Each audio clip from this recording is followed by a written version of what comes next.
Radio city 91.1 FM से मैं हूं आरजे बरखा। जाने माने होम्योपैथिक डॉक्टर डॉक्टर पी के ज्ञान सर है हमारे साथ। करीब 20 सालों से होम्योपैथी में लगे हुए हैं, आपकी सर्विस के लिए, आपकी सेवा के लिए। और जब इतना समय कोई दे देता है तो आप समझ सकते हैं उसके एक्सपर्टीज का लेवल कहाँ से कहाँ पहुंच जाता है। सो सर का जो हॉस्पिटल है डॉक्टर ज्ञान homeopathic hospital and research centre अपने पटना में, काटी factory road, opposite bank of Baroda. Homeopathic इलाज शुरू करने से पहले हमें किन बातों का ख्याल रखना चाहिए? कुछ डूज एंड डोंट्स इधर होंगे ना, ये करो वो करो, ये फॉलो करो। होम्योपैथ चिकित्सा शुरू करने से पहले एक अच्छे होम्योपैथ चिकित्सक की पहले तो चुनाव करनी चाहिए कि जो वास्तव में होम्योपैथ पढ़े लिखे डॉक्टर हों, उनसे होम्योपैथी चिकित्सा लें। उनके बैकग्राउंड को देखना चाहिए कि वो होम्योपैथिक फिलॉसफी जो हैनीमैन की फिलॉसफी है उस पर वो चिकित्सा करते हैं कि नहीं। ये दो बहुत महत्वपूर्ण चीजें हैं। तीसरी चीजें हैं कि आपकी ट्रस्ट, आपकी भरोसा, क्योंकि होम्योपैथी या एलोपैथी किसी चिकित्सा पद्धति में कोई गारंटी नहीं होती है। तो आपके जितने भरोसेमंद जो चिकित्सक हैं, आप वहाँ चिकित्सा लें। ओके, और सर खान-पान रिलेटेड कुछ मनाही, ये नहीं खाओ, वो नहीं खाओ या कुछ ऐसा?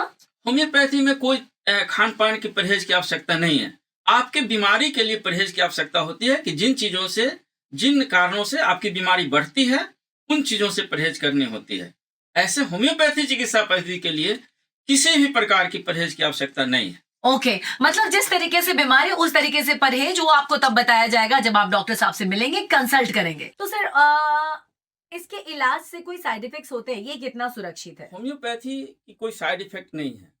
होम्योपैथी दवा से थोड़ी देर के लिए कोई दवा का एग्रावेशन हो सकता है या एक्सपल्शन हो सकता है, लेकिन इसकी कोई साइड इफ़ेक्ट नहीं है। हाँ, लेकिन होम्योपैथ दवा खाने से पहले यह ज़रूर रोगी को समझ लेना चाहिए कि हम एक योग्य होम्योपैथ चिकित्सक से दवा लें, अन्यथा उसके परिणाम जैसे एग्रावेशन ज़्यादा हो सकते हैं या एक्सपल्शन ज़्यादा हो सकते हैं, तो आपकी परेशानी हो सकती है। दूसरी कि कोई भी होम्योपैथ चिकित्सक जो पेटेंट औषधि का इस्तेमाल करते हैं, वैसे चिकित्सक से अपना इलाज ना कराएँ, इसलिए कि पेटेंट चिकित्सा पद्धति कभी भी होम्योपैथी चिकित्सा पद्धति नहीं है। उसके साइड इफ़ेक्ट हो सकते हैं, उसमें मिलावट हो सकती है, उसमें अंग्रेजी दवाओं का या अन्य दवाओं का भी मिलावट हो सकती है। क्या बात है! तो इन बातों का ख़्याल रखें। और अगर डॉक्टर साहब से पर्सनली आपको मिलना है, सुझाव लेना है, कोई प्रॉब्लम है जिसका समाधान आप ढूँढ रहे हैं और एक अच्छा होम्योपैथी हॉस्पिटल अपने पटना में सर्च कर रहे हैं, तो जाइए काटी factory road, opposite bank of Baroda. Sir का हॉस्पिटल का नाम है डॉक्टर ज्ञान homeopathic hospital and research centre Patna. And good news ये है कि अपने पटना के साथ-साथ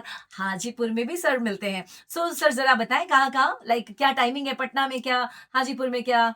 हाजीपुर के लिए सोमवार से शनिवार सुबह 9 से 1 पासवान चौक, बैंक, केनरा बैंक के और सामने। पटना में? पटना में सोमवार से शनिवार शाम 4 से 7।